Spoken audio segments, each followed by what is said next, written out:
नमस्कार, शंखनाद न्यूज चॅनलच्या मराठी बातमीपत्रात आपल्या सर्वांचं परत एकदा स्वागत करते। बघूया आजच्या काही मराठी ठळक बातम्या।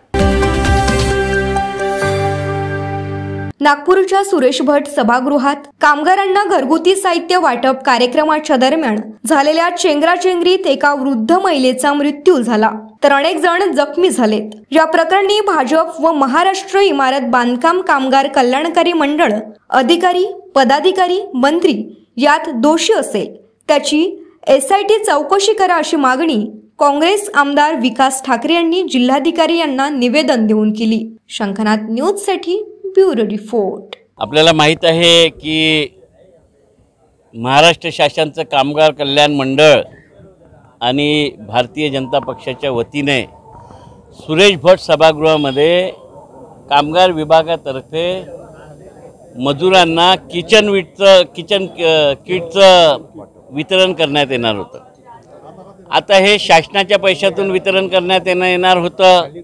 याची फार मोठी प्रसिद्धी झाली आणि याच्यासाठी खूप लोक त्या ठिकाणी आले।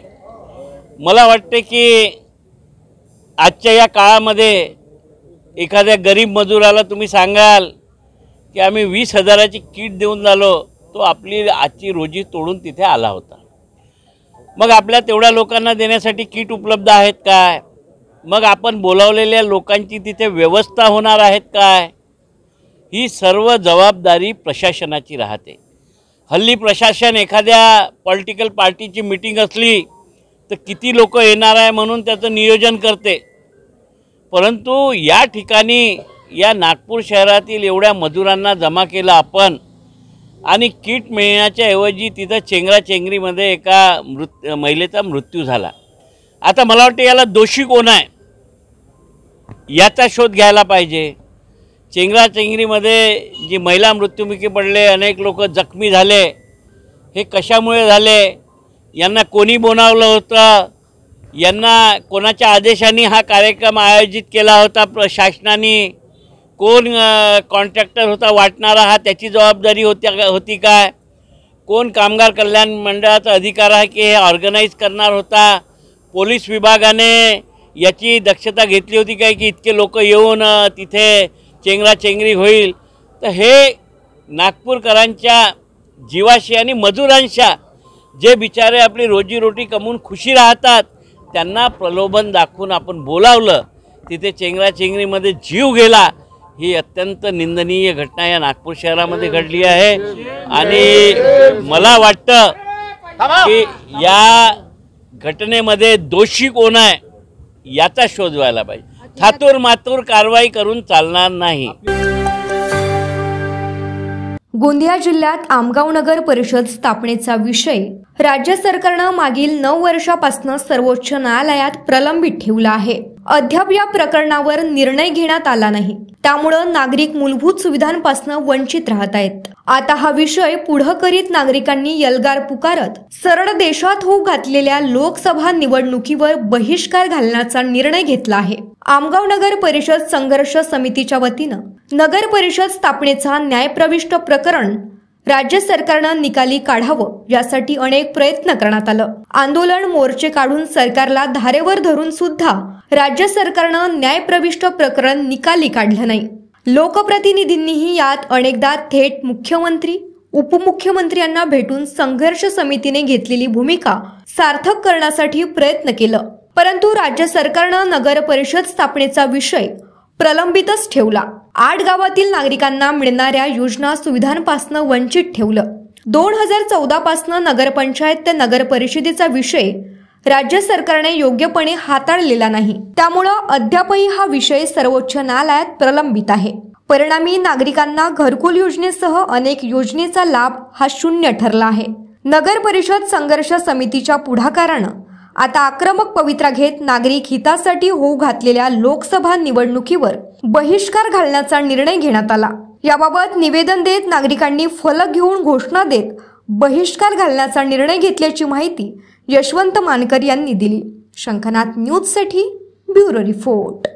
राज्य सरकारने न्यायप्रविष्ट केलेला प्रकरण नगर परिषदेच्या विषय न्यायप्रविष्ट प्रकरण राज्य सरकार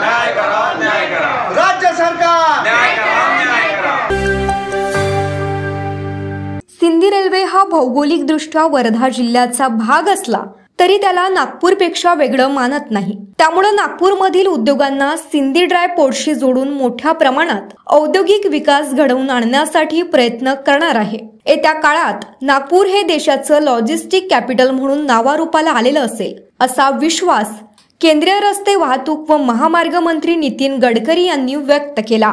सिंदी रेल्वे इथं बहुप्रतीक्षित अशा मल्टीमोडल लॉजिस्टिक पार्कचं नितीन गडकरी यांच्या हस्ते उद्घाटन झालं. यावेळी सिंदी रेल्वे टर्मिनल सेवेच्या चाचणीलाही त्यांनी हिरवी झेंडी दाखवली. महत्त्वाचं म्हणजे केंद्रीय मंत्री नितीन गडकरी यांच्या संकल्पनेतील महत्त्वाकांक्षी प्रकल्पांपैकी एक असा हा प्रकल्प आहे. केंद्रीय रस्ते वाहतूक व महामार्ग मंत्रालयाच्या अधिपत्याखालील भारतीय राष्ट्रीय महामार्ग प्राधिकरण आणि national highways logistic management limited यांच्या संयुक्त विद्यमानं या कार्यक्रमाचं आयोजन करण्यात आलं. यावेळी खासदार रामदास तडस, आमदार पंकज भोयर, NHLMLचे संचालक के सत्यनाथन आदींची व्यासपीठावर उपस्थिती होती. शंखनाथ न्यूजसाठी ब्युरो रिपोर्ट. सोमवंशी आर्य क्षत्रिय समाज व अखिल भारतीय संघटन समिती महाराष्ट्र राज्यातर्फे जागतिक महिला दिन नुकताच साजरा करण्यात आला. या कार्यक्रमास महिला भगिनी खूप जास्त उत्साहानं मोठ्या संख्येनं उपस्थित होत्या. या कार्यक्रमात महिलांचं हळदी कुंकू, महिलांचं उखाणं, खेळ, छोट्या महिला भगिनींचं नृत्य इत्यादी कार्यक्रम घेण्यात आलं. या कार्यक्रमाचं वैशिष्ट्य म्हणजे जागतिक महिला दिनाच्या निमित्तानं अशा 3 महिलांचा सत्कार करण्यात आला, ज्यांनी अत्यंत विपरीत परिस्थितीत आपल्या पतीच्या मृत्यूनंतर सुद्धा न डगमगता आपल्या मुलांना चांगले संस्कार देऊन आपल्याच पारंपरिक व्यवसायावर भर देऊन आपले समाजात मानाचे स्थान निर्माण केले. प्रथम महिला लक्ष्मीबाई बबनराव दालरिंगे, द्वितीय पंचफुलाबाई सूर्यवंशी व तृतीय महिला मीनाताई प्रकाशराव सूर्यवंशी यांचा सत्कार माजी महापौर दयाशंकर तिवारी यांच्या हस्ते करण्यात आला. शंखनाथ न्यूजसाठी ब्युरो रिपोर्ट.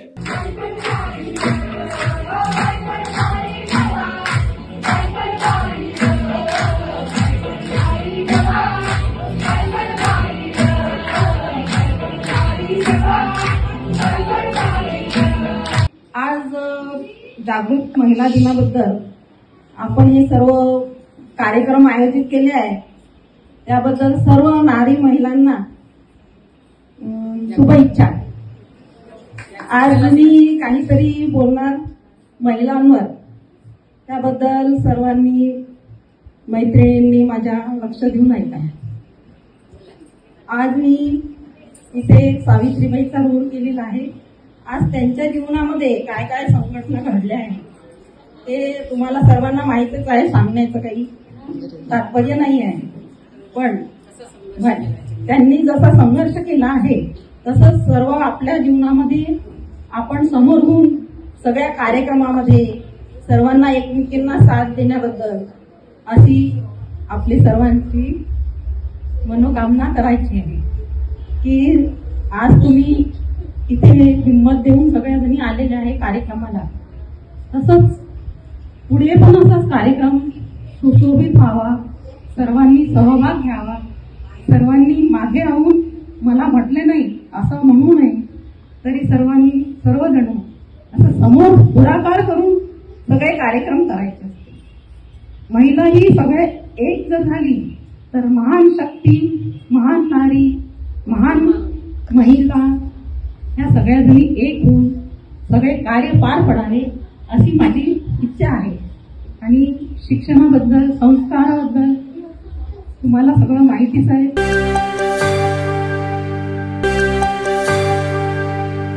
चंद्रपूर जिल्ह्यातल्या बल्लारपूर शहरात राहणाऱ्या 28 वर्षीय वृद्ध इस्माचा वाघाच्या हल्ल्यात मृत्यू झाला. स्थानिक रवींद्रनगर वार्डात राहणारे नामदेव आत्राम हे वृद्ध गृहस्थ काल सरपण गोळा करण्यासाठी शहरालगतच्या जंगलात गेले होते. मात्र ते घरी परत न आल्यानं आज सकाळपासूनच वन विभागानं त्यांच्या शोधासाठी मोहीम राबवली. शोध मोहिमेदरम्यान कक्ष क्रमांक 794 मध्ये त्यांचा मृतदेह आढळला. वाघाच्या हल्ल्यात त्यांचा मृत्यू झाल्याचा प्राथमिक अंदाज वन विभागानं वर्तवला आहे. दरम्यान पोस्टमॉर्टमसाठी शव बल्लारपूर रुग्णालयात पाठवण्यात आलं. कालच या शहराच्या सीमावर्ती भागात बिबट्याच्या हल्ल्यात बालिका थोडक्यात बचावली होती. व आता ग्रामस्थाचा मृत्यू झाल्यानंतर वन विभागानं उपाययोजना आखत या भागात पिंजरे लावले असून वाघाला जेरबंद करण्याची मोहीम सुरू करण्यात आली आहे. उन्हाळ्याच्या दिवसांमध्ये पाण्याच्या शोधात भटकणाऱ्या हिंस्त्र जनावरांचा सामना जंगलात राहणाऱ्या ग्रामस्थांशी होऊ शकतो.